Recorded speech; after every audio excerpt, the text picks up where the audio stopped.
action, let's go. 추억 건물을 찾으러. Halo guys, Assalamualaikum warahmatullahi wabarakatuh. Kami dari kelompok 11 akan menjelaskan materi tentang konsep Al-Hajru, mata kuliah Fikih Muamalah 2, dosen pengampu Ibu Dr. Tuti Anggraini MAG. Kami dari jurusan Perbankan Syariah semester 4 kelas 4A. Nah, sebelum kami menjelaskan materinya, maka kami akan memperkenalkan diri kami masing-masing terlebih dahulu. Sebelum itu, perkenalkan saya dulu. Saya Sri Wahyuni dengan NIM 0503233156. Di sini saya akan menjelaskan materi yang pertama dan materi yang kedua. Materi yang pertama yaitu pengertian konsep Al-Hajru.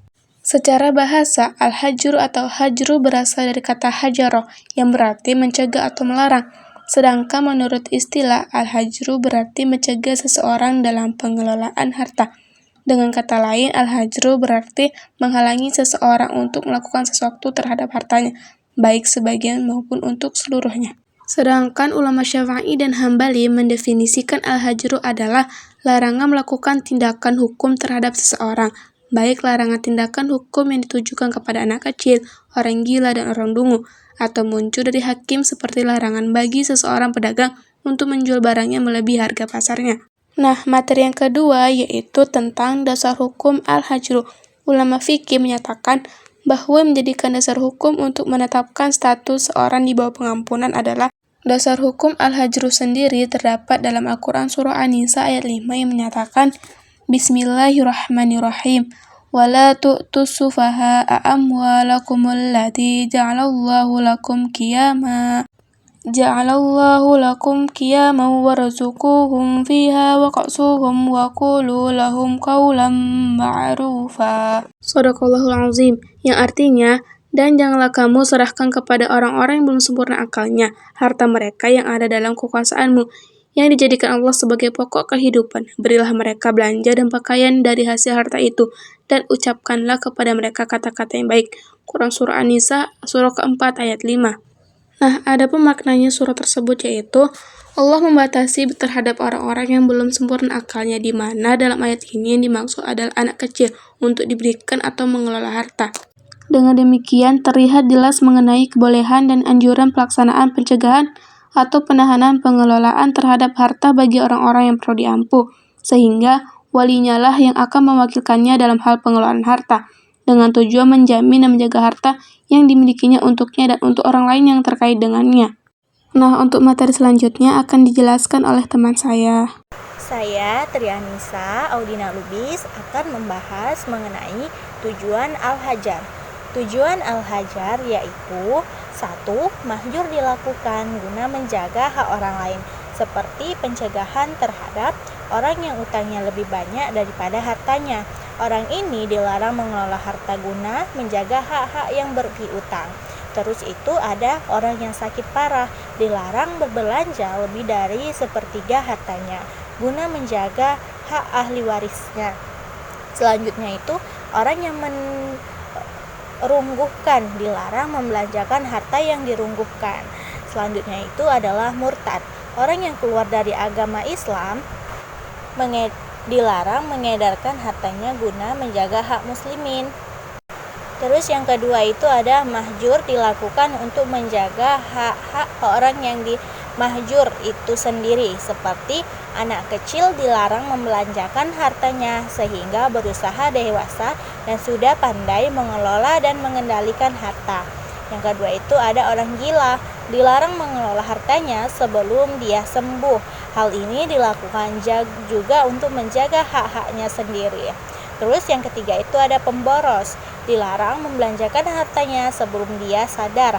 Hari ini juga untuk menjaga hak terhadap hartanya ketika ia membutuhkan pembelanjaannya.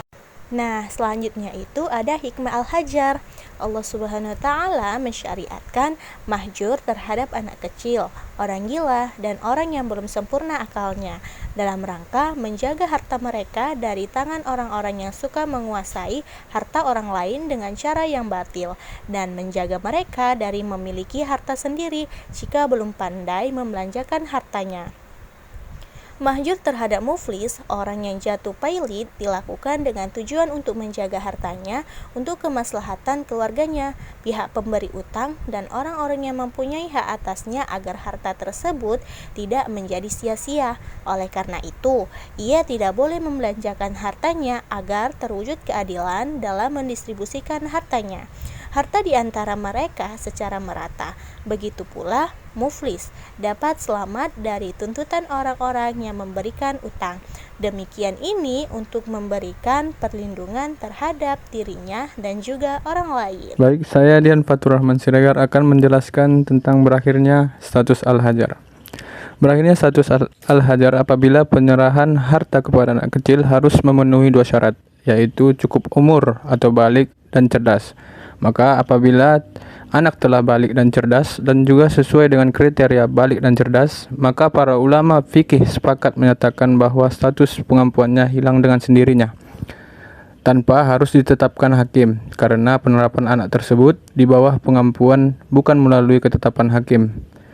Maka perbuatan pengampuan bagi anak tidak perlu melalui ketetapan hakim. Akan tetapi, ulama Syafi'i mengatakan bahwa perlu adanya ketetapan hakim apabila anak itu belum memenuhi 2 syarat sebagaimana yang telah dijelaskan di atas. Maka wali anak tersebut tidak boleh menyerahkan harta kepadanya, dan yang bertindak sebagai pengelola dan pemelihara harta anak tersebut adalah walinya. Dan pengelolaan terhadap harta harus senantiasa bertitik tolak pada kemaslahatan si anak. Nah, adapun kesimpulan dari materi yang kami jelaskan, yaitu Al-Hajar merupakan pencegahan pengelolaan harta bagi orang-orang yang termasuk dalam kategori dilarang mengelola harta. Pada dasarnya memiliki kaitan dan kemiripan dengan sita jaminan dalam prakteknya. Sita jaminan sendiri adalah bentuk penyitaan terhadap barang milik tergugat dalam suatu sengketa di pengadilan yang dilakukan oleh hakim yang memiliki tujuan untuk menjamin terlaksananya putusan dan menjamin hak penggugat dan tergugat dapat terpenuhi nantinya. Dari prakteknya, sita jaminan memiliki kemiripan dengan konsep penyitaan melalui Al-Hajar yang terkhusus pada muflis atau orang yang berhutang hingga tidak bisa membayar hutangnya. Praktek Al-Hajar terhadap keduanya sama-sama dilakukan melalui putusan seorang hakim dan dengan tujuan untuk kemaslahatan orang lain.